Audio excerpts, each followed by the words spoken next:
Senator Ping, yung next Blue Ribbon Committee hearing nyo, nakatakda po sa September 18. Tapos kahapon po, pinirmahan na po ni Pangulong Marcos itong Independent Commission for Infrastructure.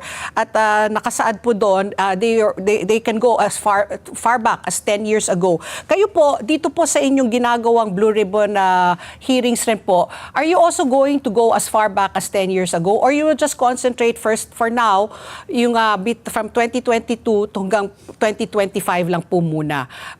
Paano po yung gaano kahaba ang inyong tatahakin kumbaga sa investigasyon?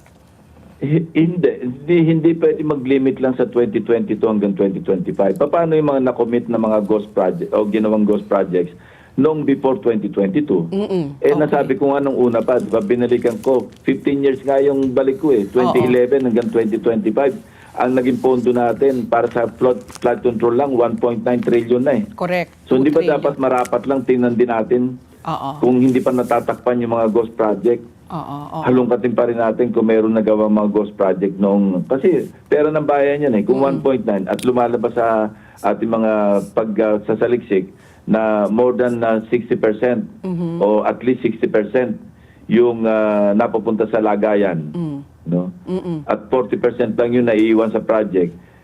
Easily 50% na lamang trillion yung nawala. Trillion, oo. So dapat balikan natin lahat yun. Hindi pwedeng selective. Okay. Na mag-start ka lang sa 2022. Okay. So hiwalay naman yung kung ano yung ginagawa doon sa Independent Commission. Wala namang dapat nagko-complement sila Hindi yung parang nagko-compete. Sa akin pananaw, kasi nga, ginagawa ko, close coordination, mag-assist kami kung ano yung nakalap naming ebidensya, ipadala namin sa Independent Commission. At kung sila naman, may kailangan kami sa kanila in aid of legislation, ipasa sa inyo. Hihiling din kami sa kanila kung ano man record meron sila para makatulong sa amin. Halimbawa, naisip na nga namin yung i-amend yung RA 4566. Yung sa pag-create ng pickup. Diba? Nakalagay kasi doon ang requirement contractor. Tama yun. Bago ka maging board director, contractor. Pero natabunan na yun. Kasi yun, 1965 yun nabatas Natabunan na yun noong RA 6713, yung Code of Conduct, na naipasa naman 1989. So, nga, contractor nga requirement, pero sa 6713, kailangan mag-divest ka within 30 days. Tulad nun, dapat palitan na natin yung, i-amend na natin yung batas. Ito nga isa sa mga proposed legislation ko na nakuha natin sa pag-iimbestiga ng Senado.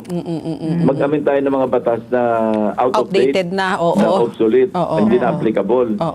So yun ang mga napupulot natin in aid of legislation. Wala itong conflict doon sa Independent Commission kasi mayroon nagsasuggest, tigilan na raw yung pagdinig o yung inquiry ng Senate o yung House kasi meron ng Independent Commission. No. Magko-complement yung dalawa, hindi magtatagisan. Okay. Yung blacklisting. Ito, yung very interesting isang article ni Pati Jarius. blacklisting, tama. Dapat merong perpetual disqualification. Blacklisting. Kung di ba sa Government Procurement Act man o kung ano man yun, na batas na pwede nating i-amend. Yun ang aming tumbok. Kasi magkaiba naman yung purpose at saka yung objective ng Blue Ribbon Committee o yung in aid of legislation kaysa doon sa Independent Commission. Saka yung siyam yung kumpanya niya pero pere-perehong nagbibiding. Sila rin pala. Para pag natalo yung isa naman ang nanalo. Ang dami talagang paraan para paikutan yung batas. Sahod. Ang tawag doon sahod. Sahod. Kasi magbibidding.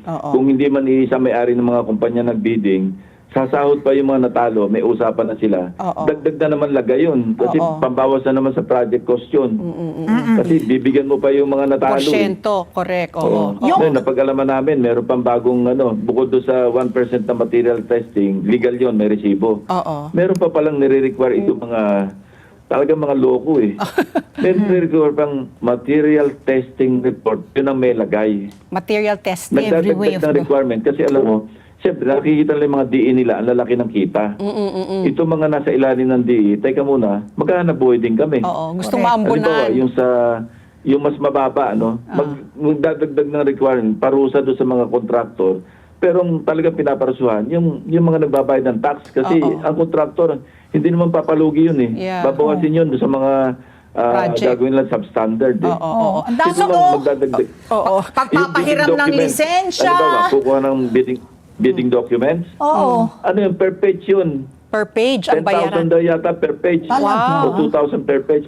May presyo pa yun. Oo. Sipin nyo, Oo. ang laki ng, yun, hanap buhay na yun nasa ilalim ng DE. Kasi nagsasarili sila na hanap buhay. Correct. Ang masama, Pati, Ali, alam mo, naging systemic na kung Yeah. saan nag-evolve na sa sobrang katakawan na nagdagdag